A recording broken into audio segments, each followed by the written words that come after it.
Hello guys, today I've got a Redmi Headphones Neo and I'm going to show you how to pair them with your Android phone.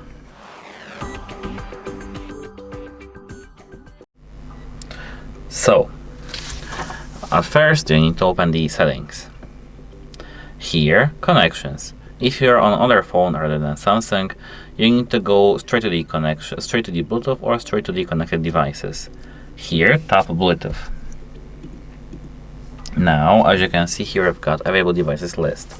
What you're gonna do now is finding this button right here, which turns on your headphones.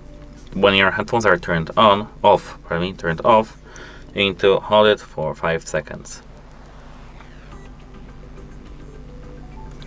Now we are in the pairing mode.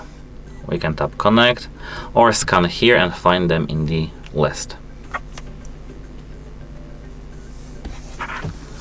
Now we've got our device connected. That's it. Goodbye.